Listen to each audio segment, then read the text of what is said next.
Who is your emergency contact? Who should we notify in the case of death? Welcome to the USP, where I spent the last 2+ decades of my life. I mentioned my buddy Roscoe a few videos back. He was a white boy out of St. Louis. But, he grew up with blacks. And he was on that racist time. And he was able to build relationships with other people where the whites that were on the racist time, they kind of put themselves in a box. Because, if you're racist and we know you're racist, then other people that are of different races are not going to go out of their way to look out for you or be your friend or any of that shit. Because, if you hate me, then I might as well hate you back. That type of mentality. But Roscoe, he functioned with all of us. He was cool. And he had an incident in there. There was a dude, we all live in DA, but there was a white boy in EB named BJ that ran the ticket. And Roscoe was one of the runners for him.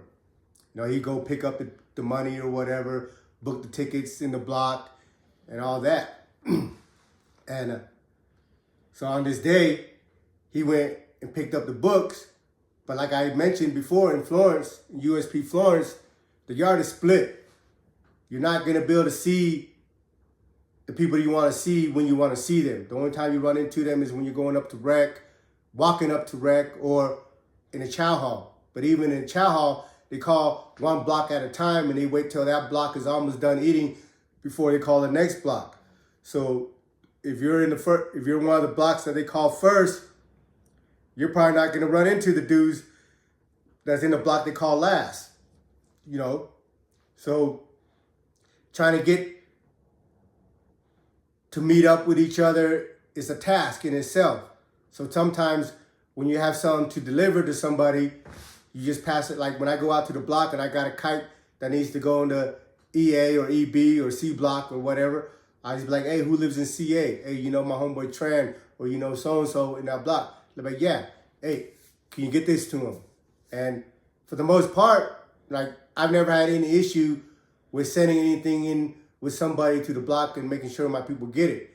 Because, if I give it to somebody that I know that might not be my homeboy, let's just say I give him some money or whatever, 10, 20 bucks to go give to my homeboy or whoever in whatever block, and it doesn't get there, then that dude, that can be considered stealing, and that dude's gonna get chopped up, So Roscoe's task, he was working for the dude named BJ in EB, is to pick up the stamps and money and send it over to his block.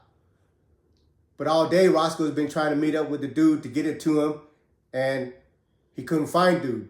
So he saw a black dude on the compound and that lived in the dude's block.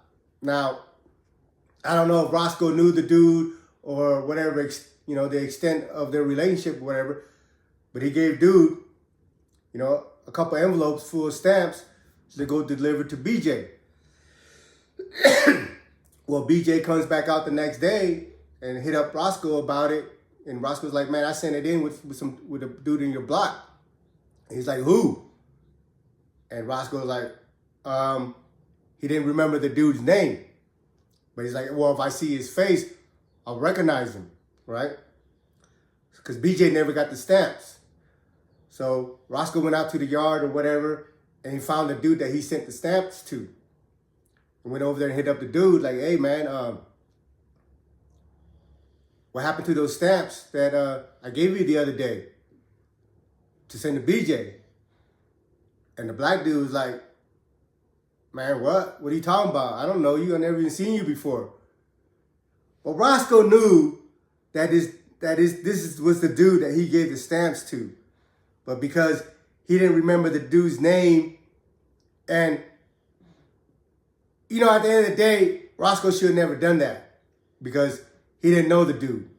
And you should already know that, I always say that, there's good people in the penitentiary, and there are. There's plenty of good people in the penitentiary. But the scumbags and the douchebags and the scandalous dudes and the cutthroats and all the rest, they outnumber the good dudes. You know? And this dude was like, hey, man, I don't know what you're talking about. You never gave me nothing. And then there was no way for Roscoe to prove that. So he couldn't really politic on the dude to push the issue, saying, hey, dude stole from me. So now the white boys are plotting on Roscoe because they're thinking Roscoe stole this, kept the stamps, or even if he did give it to the dude, they're like, he should have never gave it to the dude anyway. Somebody he didn't even fucking know, blah, blah, blah. At the end of the day, it was Roscoe's responsibility to get the stamps to the dude named BJ. So BJ puts the hit on Roscoe. And the guy they picked to put the hit on Roscoe was one of the dudes in our block. Because, it's easier to get to somebody that's living in your block as opposed to trying to go out to the yard, catching somebody on the yard, or going to another unit. Now, the dude that was nominated to go put the hit on Roscoe was the dude that used to buy his phone. I used to buy his phone every month. I always have, at least, I have my phone, and then most of the time I'm on phone restriction, but I usually have like 2 or 3 other phones because, I made it a habit to call my wife every day, twice, 3 times a day because, that's the person that keeps me sane. And I enjoy talking to her, and I enjoy the conversations that we have. And talking to her helps me break up my time, So I always kept 2 or 3 phones so to be able to talk to my wife. But when I had this dude's phone, Roscoe was in the shoe. So when Roscoe comes out, this dude comes and tells me, hey, I can't sell you. We made a deal that as long as he's in the unit, because he's going to sell his phone anyway, and I just happened to be the one that wanted to buy it, and I had bought it from him for about 3 months, 3 different occasions. He always got his money for the phone. There was never been an issue. And we made a deal. We shook hands that, hey, as long as you're in this block, let me get access to your phone. I want to buy it. He's like, yeah, you got that. He goes, man, you've always been good. I'm not going to deal with nobody else. You can have my phone for the whole time I'm here. And he even went into telling me a story about how he used to be out here working construction and stuff, that he's been dealing with, this guy that supplies him the equipment for like 5-6 years. But he had another guy that came and wanted to undercut the price. And he was like, oh, no, I value loyalty and I value long-term relationship and, so on and so forth. Well, when Roscoe comes out of the shoe, prior to the incident that I'm telling you about, this dude that I got the phone from, he comes and tells me, oh, man, I can't sell you my phone anymore. I got to give it to Roscoe. I said, what are you talking about? We had a deal that I get your phone for the whole time you're here. I've sent you money. We made an agreement already. He goes, but they pulled the white boy card on me that I said I shouldn't be selling it to other people and from different races and this and that. So I'm like, okay. I'm like, hey, whatever, you do what you want. That's your phone. But, we had an agreement and you're not upholding that. Whatever, get the fuck away from me, right? So I fought with Roscoe. You know what I mean? So I hit up Roscoe. I go in and say, hey, what's up, Roscoe? I said, what's up with this dude? He goes, what are you talking about? Because, I've been buying his phone and stuff, but he said that you came out and talking about that he shouldn't be selling it to other people that's not white or this and that and that. He's like, what? He goes, nah, Mason, man, I fuck with you. I didn't know he was selling that phone to you. I just asked that motherfucker for a phone call. That was it. Because I don't know all the other shit, and you already know I wouldn't say that. And I knew he wouldn't say that, but I just wanted to see, just to make sure. I already knew the dude was lying to me. You know what I mean?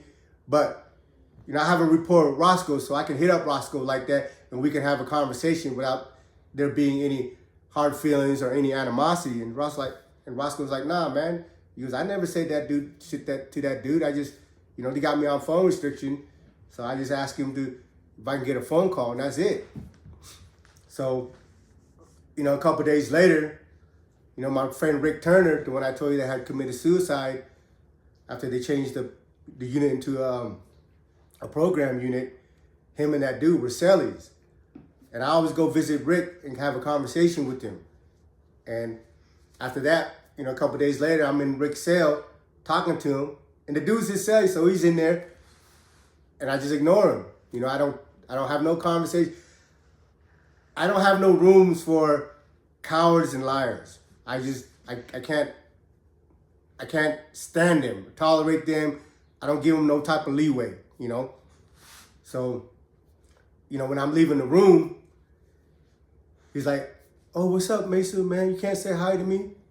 I'm like, "Why the fuck would I say hi to you? You're a fucking piece of shit liar."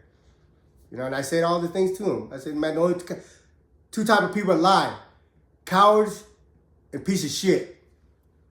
And you're probably both of it.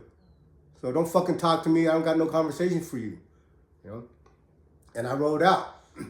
So this was a dude that they nominated to hit Roscoe. But, and this dude, he always portrayed himself to be, I guess he used to be in the military. So he talked that military shit, trying to tell his war story about the missions that he's been on. Like, I just let it go over my head because, looking at him and the stories that he was telling, the image and the story didn't mesh up, so I just didn't give him no, I wasn't trying to hear it. It just went in one ear, out the other. I just ignored him. That's when we were cool. But after that, the phone incident, I didn't even have a conversation. I never even spoke to the dude again, So they nominated him to go hit Roscoe. But he was like, "Oh, man, that ain't got nothing to do with me. It sounds to me like it's a personal business and BJ should handle that." And in actuality, it's true. Because the dude's an independent white boy. He's not a gang member. He's not clicked up with anything. With the whites, you can run independent.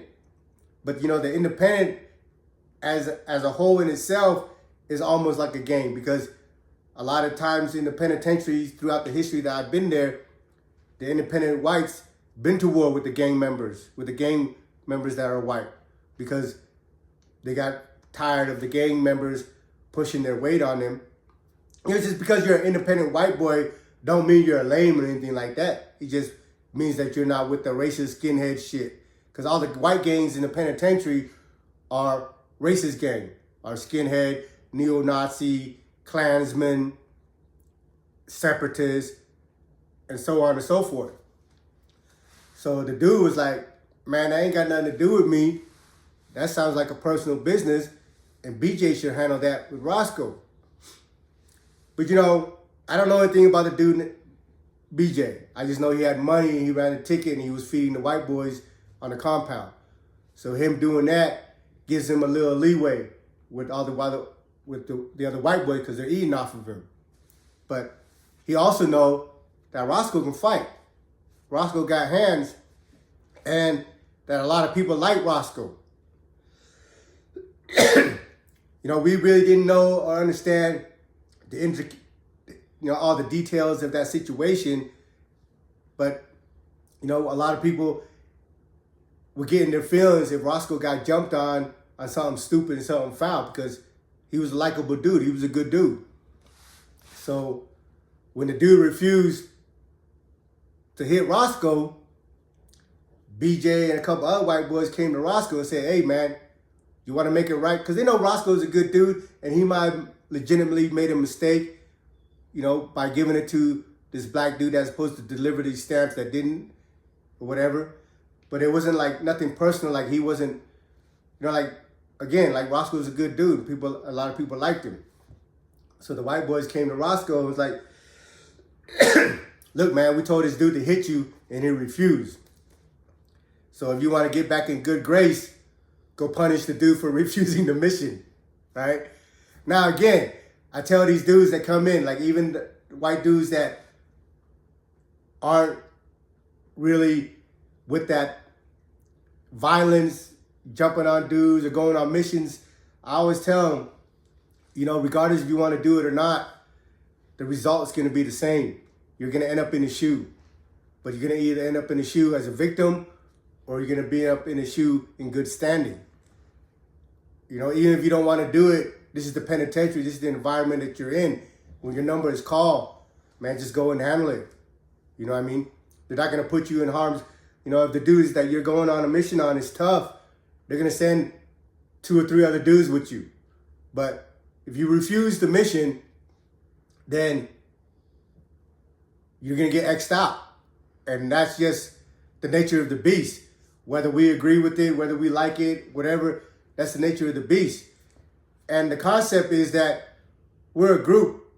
We all benefit from being a group. We all benefit from all the good stuff that happens, as far as no other gang or no other race are going to push up on you because you have a crew behind you.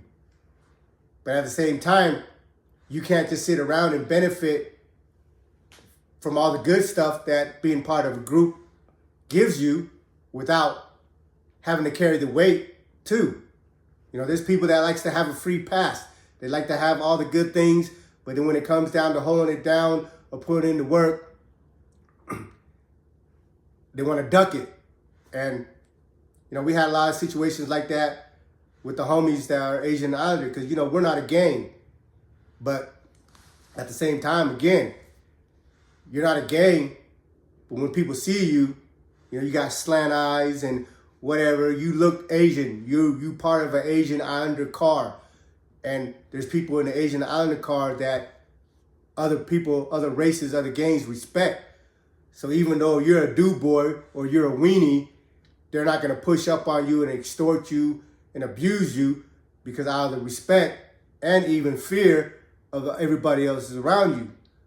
But at the same time, when it comes to certain things, you have to be able to be willing to take responsibility to help keep the group clean, to help to keep the group functioning, you know. But again, like when I was in a position to speak for the homie, I evaluate what everybody's abilities are.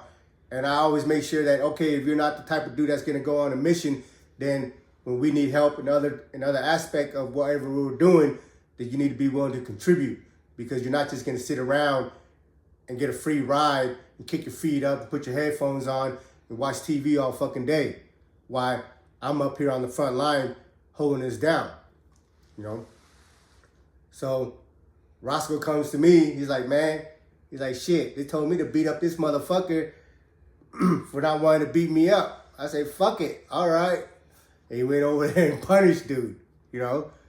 And just being in the penitentiary, you have to understand, man, that your life is not really your own. And no matter who you are, when you go into the penitentiary, you're going to be classified within each group, within a certain group. If you're not a gang member, you're independent. But independent in itself is a group. And there's still politics within every aspect, no matter who you are. There's nobody that's above the politics. And if your number is called, your best bet is just to go and carry out the mission. If not, you're going to be a victim. Welcome to the USP.